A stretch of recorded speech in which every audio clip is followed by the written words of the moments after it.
Thank you. I've got to say, first of all, that it's been really great coming along to this conference and looking out and seeing so many really motivated and passionate people. It kind of keeps you motivated yourself to keep going. So I don't know about you guys, but I found it quite invigorating. This speech is probably a little bit different in that it's not so much about a program or a group. It's more about a very specific project that we've done at the Royal Botanic Gardens to solve a problem that we're encountering, and I think it's a problem that's quite common all around Australia. So hopefully this will equip people with some tools to go back to their local road authorities, their municipalities, and try and implement some positive changes in their areas as well. Also a big shout out to Dr. Terry Coates, who's our research ecologist on site at the Royal Botanic Gardens at the Cranbourne Gardens, because without him doing all the back-end data analysis for us, we simply wouldn't be able to get these projects certainly through scientific communities, and there will be published works on this at some stage shortly, so if you are interested, keep an eye out, and Terry will be publishing our data. So the Royal Botanic Gardens at Cranbourne Gardens, you might be familiar with the Melbourne Gardens. Cranbourne is situated about 50 minutes southeast of the Melbourne CBD. This is a historic photo of what it used to look like. The Gardens is nestled in the middle of that currently very nice green patch of vegetation, which is mostly sandy heathland, heathy woodland, grassy woodland type vegetation. And this is a more current photo of what we're currently facing. Not 100% current even, in that southern boundary of the gardens there is now completely or underway with high density urban development. So what we once had with areas for wildlife to be able to come and go off the site quite freely, now we're a bit of an isolated pocket in a very dense urban population. And not just that, so we're in the municipality, which is the city of Casey. So currently their population is sitting at just under 400,000, and it's predicted in the next 20 years to be almost 550,000. So we get a lot of local visitation. We've also recently won a major tourism award for Australia. So you can imagine that we get a lot of visitation to the gardens. And when you're trying to balance wildlife and conservation of remnant vegetation, and then you're also trying to encourage a lot of visitors to the site, you get this interface where there's a massive conflict. The entry driveway to our site is quite a beautiful drive. It's about 1.5 kilometres through that beautiful vegetation. It's winding, it's only 30 kilometres an hour, but that is straight through bushland. So that's where we get a bit of an issue. We do get a very grim picture sometimes. Certainly we were getting it for a long time. We started making records of our roadkill that was happening on the roads and tracks around our site back in 2004. It started just as, the old exercise book with handwritten records. Anyone who found roadkill, any of our staff, would write into this book. The accuracy of the locations of their roadkill data left a bit to be desired. We've upgraded that over time, and what we ended up with was going with iNaturalist, which hopefully you're all familiar with iNaturalist as a citizen science platform. And we've set up a project in there called Australia's Untold Road Toll, and basically that logs roadkill all around Australia, and it's a great way to capture data and use it as a justification for going to municipalities and things and showing them what the problem is. So we moved on to doing that, and what we got was a bit of a profile of what was happening. So we had 663 fatal impacts recorded up until the point that we started our project. When I say recorded, that means it's just the ones that we found on the road. So either they weren't predated by a raptor who saw a dead animal on the road and took that away before we found it. They weren't desiccated to the point where we didn't see them either through hot sun or being repeatedly hit. And they weren't killed outright and sadly, climb off the road and die in the bush somewhere where we didn't see them either. Now, of those, we found that it was a lot of reptile representation in the group, so lots of Jackie dragons who would love to sit on the nice warm road, blue-tongued lizards as well sitting on the road, and plenty of snakes. Amongst that was over 100 records of southern brown bandicoots being killed on that road. They're a federally endangered species, and Cranbourne Gardens represents one of the last remaining hotspot populations for southern brown bandicoots in Victoria. So a really important thing, and then to be losing over 100 of those, many of which had pinkies in their pouch as well. So we had multi-generational losses in one go. And my team as custodians of that, we've got that 340 hectares of remnant bushland around the Australian Garden Horticultural Display. As custodians of that, we simply couldn't sit by and encourage visitation and not address the problems that it was causing.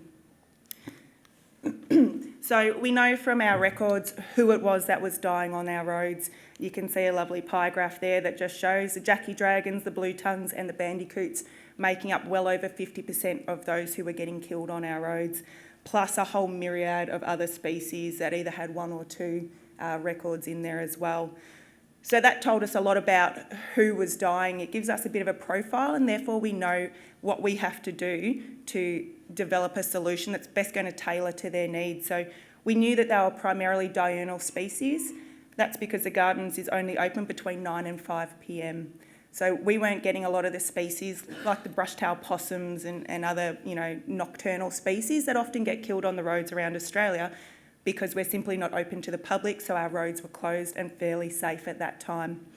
We know they were primarily terrestrial species, as you can see from the reptiles and the small mammals like bandicoots, and again, small to medium species primarily. There were the odd swamp wallabies in there, so slightly larger. We didn't target our solutions for them so much, purely because they're quite low in the numbers, but I'll talk about how they were still benefiting from the solution anyway. We also got a profile of when they were dying. So obviously the hotter months, animals are more active, people are more active as well. So we got higher visitation and the animals were moving more across the site as well. And again, as I mentioned, during the day it was the primary time. So the other thing we found out was where exactly they were dying, and you can see all those lovely colourful dots on the map are all sadly records of an animal that we found killed on our roads. You'll notice the long line of colourful dots, so that basically shows you where our entry driveway went, and there's another road down to the south of that which is a little offshoot down to a picnic area. So the reason, you'll notice it's a bit hard on this graph to see, but there were two spots where a lot of those dots are overlapping each other, and they presented a bit of a hotspot of road fatalities.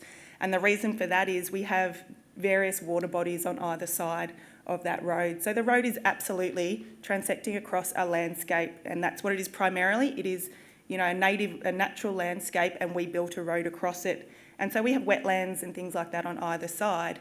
So when we've got visitors coming from the front gate, point A, to the car park, point B, and they're moving this way, and then we've got wildlife trying to go the exact opposite way to get from their point A to B, which are the wetlands on either side of the road. So we knew what the problem was, we knew who the problem was with, and we know where the problem was occurring, and that really allowed us to tailor a solution that was best able to suit them. So what was that solution? Did we make the drivers more aware? We did that. We put in slow down for animal signs. It didn't work. Do you regulate the drivers to slow down? We did that. We put in speed limits. That shows 25, but we actually changed that to a less confusing speed limit, no 5 kilometre an hour increments, so 30 kilometres an hour. Didn't work. We know that if speed signs worked, the police would be out of a job, and they're not. There's still plenty of speeding fines. These were legally set speed limits. It's still a gazetted road. Didn't make a difference. Do you force the drivers to slow down? We got speed humps all through it. Doesn't make a difference. They'd slow down for the speed hump and then just speed up a bit more in between them. So what we ended up doing was giving up on trying to change the human behaviour, which is a bit of a sad indictment on the humans. We had to give up on trying to change human behaviour with all the information on why they should do it, and we just focused on changing the animal behaviour. So we trialled a 750 metre stretch of our road ecology solution, which basically consisted of fencing and under road culverts. So there were existing drainage pipes that went under those roads. They were installed back in the 80s. Since that time, we'd had hydrological changes across our landscape. And for a lot of the year, they would be quite dry. They're quite dark, a bit dank. And so we also put in the new culverts that are under road. They're purpose-built wildlife culverts. The differences that you can see in those two photos is the one on the right-hand side is our new Acco culvert. They're purpose-built. You can see they've got ventilation slots along the top of that culvert. That sits at the road surface level. Allows in a lot of light. It allows in fresh air. You can imagine that if you're a small animal looking down a long dark hole, you can't see who's in there, you can't see if there's a predator sitting in there waiting for you to come through so they can eat you. In that photo on the right, you can actually see all the way through to the other side of that culvert, and you can see that there's an echidna just about to enter and come across. So it's a much more pleasant experience for them. They don't have to worry about being predated. They can see where they're going. It allows fresh air so it doesn't get dank and damp in there. So it is a simple solution, under road culverts. It's a no-brainer. But people often ask, well, how do the wildlife know to use the culverts and not cross the road? And of course they don't. So that comes down a lot to, we looked at all of that data collection. We knew where they were crossing the road. So that was our first key step. We know where they're already crossing due to, landscape formations and things like that. They tend to like going in the dips.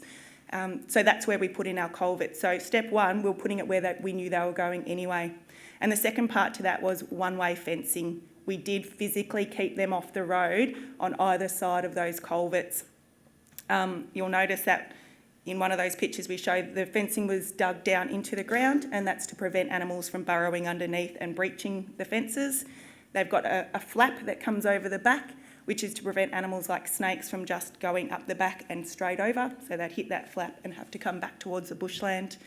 Now, wallabies, I did mention, this wasn't specifically designed for wallabies, but we did find that it had a benefit in that with that fence, if they were on the side of the road, they were much easier to see against a solid black background, so the drivers were more aware that they were there and could slow down.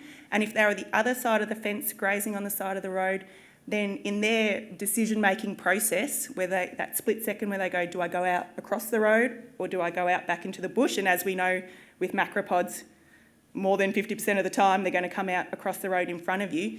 Because that fence was there, it was just that extra little bit of difficulty that we needed, and they more often than not choose to go back into the bushland instead. So it's actually reducing the instance of them crossing the road anyway, even though it wasn't their primary focus. And we also looked at what about wildlife who come in the other ends of the fences and get trapped on the wrong side. So that was a consideration that we needed to look at, and we did have to do some tweaks and things like that, and we'll have a look at that shortly. This is an absolutely gratuitous slide that I just really wanted to get in because have a look at them. So we have a koala and her joey, and you can see from start to finish using this system. She's in the tree on one side of the road, and then you can see her in that second nighttime photo wandering along the side. She's been guided by our one-way fence. She is on the right side of that fence. She's found the opening to the tunnel, and even though in that first photo on the bottom, you might still be able to see the little Joey's face, very much smooshed between her back and the top of the culvert. I can tell you that they came out the other side happily, and we have had koalas a couple of times recorded using those culverts, so they are effective for koalas. This is only a 500mm opening, so a lot of people might think that's too small, but it hasn't been something that's stopped some of the larger mammals like wombats and koalas from uptaking the use of them quite quickly. So our early results are really positive, but not without hiccups. You can see these dots are the ones before we installed our project. That's where our project went in. And after the fencing and culverts have gone in, these are the things that we've recorded since that time. So you can see outside the yellow spot, there's still plenty of spots where things were getting killed. Inside that yellow line of the project area, you'll notice there's a couple of hotspots still happening. So what's the problem here? And I will point out on the side of that the list of over 1,000 animals in the time frame since October 2020 that we've recorded using those culverts. So we have motion cameras on those culverts all the year around on both culverts that we've installed. So we have a really good data set on who's using them. You can see, there's a huge diversity there. So the first spot where there was still roadkill happening post our projects going in, and I'm sure with all farmers in the room, you're all very familiar with wombats and their behavioural traits of when they like to walk down a track, They don't care if you put a fence in front of them, they will get through it. So on this particular spot, there is a maintenance track that goes off on a tangent from the road. We had to try and retrofit our fencing to an existing gate, but unfortunately it meant it wasn't dug down into the ground like the rest of the fence was. Wombat walks along the road. He likes to go up that track. He does not care about our fencing on the gates and will force his way through anyhow. Now, this isn't a problem for the wombat. We don't tend to get many wombats recorded in our roadkill, but of course you can see the massive gap that he's left there, which has then allowed Jackie dragons and blue-tongued lizards and bandicoots who've come along the same track on the bushland side. They've walked straight out and they've all been killed directly in front of that track entrance. So what we've had to do is design wombat gates. Luckily, we have wombat gates in our boundary fencing, which we know are effective. You can see our design process there, which was very much pen and pad and scribbling down what we hope will work. It does work. I'm happy to share wombat gate designs with anyone who contacts me afterwards. We'll pop that in. So that's a retrofit that we needed to tweak to ensure that our project was still going to be successful. Other animals that were getting trapped on the inside of the fence, we had to have emergency exit gates, which we found to be very effective. You'll notice little scan me QR codes. Please do scan it. It'll show up again during the question time. It's lots of great videos of animals going through the culverts, animals attempting to use our one-way exits and failing, and then we've had to tweak those, and then those same animals using the same one-way exits successfully afterwards. I won't go into the details of how we managed those, but again, I'm happy to share all that detail with anyone. If you're looking at doing something similar, we will share all our designs. It's, we're not sort of copywriting anything. We would rather everybody just get these solutions in place. So where to from here, where to next? Basically, we want to share everything that we've done because we're doing it for the outcome of saving wildlife on our roads. So if we can get more places able to save wildlife on their roads too, that's the main goal. I see a lot of community groups out there, especially wildlife caring groups, they know a spot where wombats are getting repeatedly killed. They put in all of this time and effort lobbying to their local road authority, lobbying to their councils to get signage put in, and it takes up so much effort. Eventually council goes, fine, we'll put in a sign. They put in a sign, doesn't work. So they put in all their effort, it hasn't yielded any positive results, nothing, greater than maybe, now people know that things get killed there. And now council go, well, we put in a sign. So they can sort of write that off as we've tried, we don't have to do any more. So rather than putting in all your effort to put in signs which we know don't work, please focus those efforts, still go to your local municipalities, but make sure you're armed with the data. So make sure you're recording all those roadkills. Use iNaturalist to do it. It's so powerful, you're insane if you're not using it. Use ours as a case study of exactly why these results do work. So if you know there's a road upgrade coming, lobby them then to put in the culverts because it's really cheap and easy for them when they're already doing road upgrades to whack in culverts at the same time. It's just like drainage pipes for them. And for us, because of the success that we've had, we'll manage to get some more funding, and we're now continuing that 750 metre stretch that goes all the way to our front gate and all the way up to our car park gate. So that's currently happening. I should be managing my contractors as we speak, but I'm up here instead. And so we will then have the 1.5 kilometres of our full driveway with fencing and with culverts under the road, and hopefully a drastic reduction in our roadkill, and we can happily continue to welcome visitors on site without worrying that on the way they're killing our wildlife accidentally. So like I say, we put in a driveway across a landscape, and often we say it's wildlife is crossing the road. The wildlife is not crossing the road is crossing the bushland. And that's what we need to remember with any linear infrastructure, be it train lines, roadways, anything like that. When they're going in, we need to consider the road ecology, what we're doing and how we prevent it. Scan me. There's so much more information if you scan me. So like I say, it just takes you to a Facebook page in a linear road ecology group.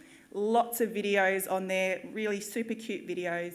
And each of those videos have a bunch more details about the data that we collected and why we came up with certain solutions. And that's all.